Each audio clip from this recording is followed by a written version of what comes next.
Hello there, my name is Valerie White Williams and I would like to welcome you to my channel, Cosmic Splendor. And this is where I talk about astrology, spirituality, and how to be safe in our changing world.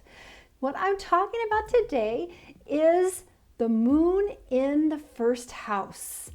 So the moon in the first house is a very kind of vulnerable position because the first house is where everything shows up. The people that have the first house planets, they can't help but show all those planets and what they're doing. Now, the moon in the first house, the moon is actually reflective, which is kind of interesting because the first house corresponds to Aries. It's like, I'm here. This is who I am. Woo! I came out of the womb and boom, here I am. So there's a sense of rawness into the first house. Anyone that has planets like that, you can't help yourself. You just get seen. It's all available to everybody to see. You just can't hide. That's the way it works. And so with the moon there, which is interesting because the moon is reflective. The moon reflects. So what we have in our moon sign and position is reflecting. So really what happens with people with moon in the first house is that they just know things. They just have the gut reaction of what they are feeling. And they're really tuned into the emotions. Oftentimes the emotions will come right out and they can't help it. It really depends on the sign though, because the sign is kind of like ice cream flavors.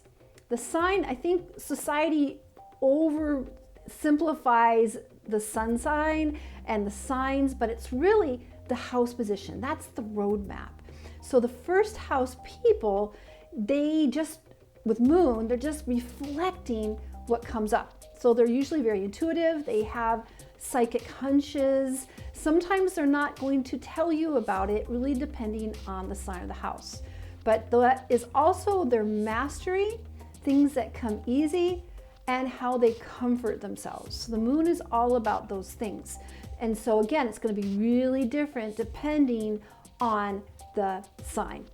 But that first house moon, you can safely say that they are slightly psychic. They understand what's going on, but sometimes their own emotions, their own sensitivities keeps them from being really clear because they get overwhelmed, they get flooded.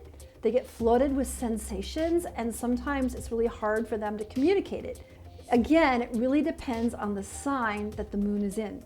I actually have a daughter who has Taurus moon in the first house, and she's very grounded, but she gets kind of downloads in her body because Taurus is very physical. It's the sign of the bull. It's fixed earth.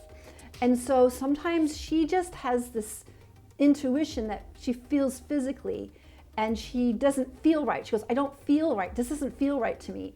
So it's very sensual for the moon in Taurus. That's how she expresses that. You know, sometimes she'll override it. You know, sometimes people will ignore what our body's telling us, but she has that physicality. And she actually, you know, when you see something, when the moon comes up, that emotion is just going to whoosh, come out with that moon sign. But some other signs, like for example, Scorpio, which is the opposite of Taurus. Scorpio is fixed water. Scorpios might be a little bit more still.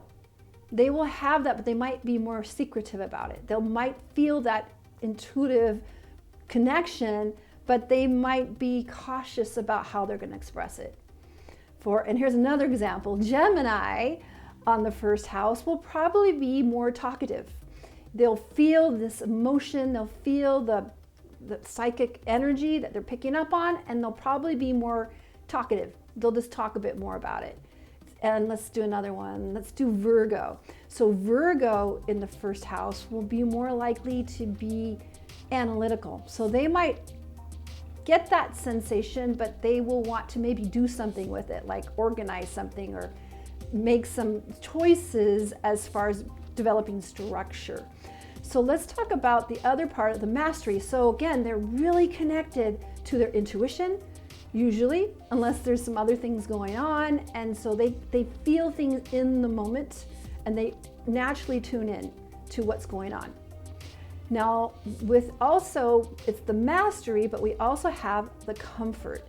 So people with moon in that first house really like to, they're comforted by sharing their thoughts and feelings, maybe journaling, but they definitely need some time to process. And again, it depends on the signs in the moon, how social they are and how much they're going to keep it to themselves or allow it out. But they definitely have lots of information coming into them, and they are learning to process. So the other thing about the first house is that sometimes it takes people with first house planets a lot of time to come into balance, because it's overwhelming. When you have the first house, everything is showing, everything is there, you can see everything, and so that can make it feel very vulnerable. So it usually takes people with planets, not just the moon, but all planets in the first house, some time to kind of come to grips. It's almost like you're riding this horse and you might be bucked off.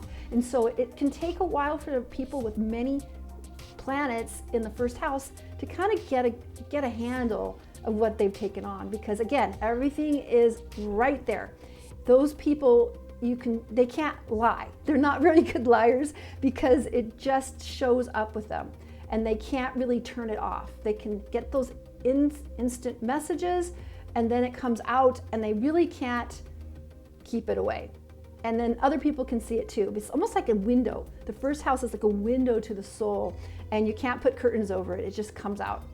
So that is moon in the first house. It's very powerful. So once you can actually harness the energy of the moon, it gives you a lot of second sight. You can actually have a lot of intuition. You can understand what's coming. You can see clearly.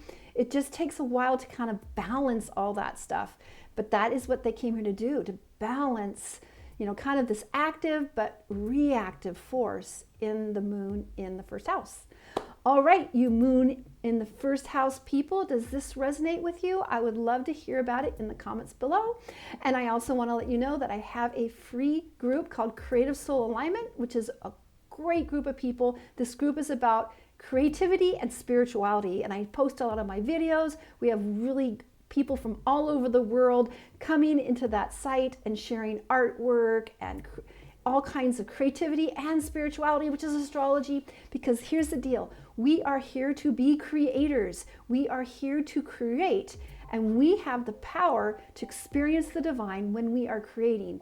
And when we get together and we visualize the creativity that we all have combined, we can create a world that works for everybody without creepy overlords telling us what to do. I want to inspire you to consider that, because when we come together, this world will change. All right, take care, you guys. I'll see you next time. Bye.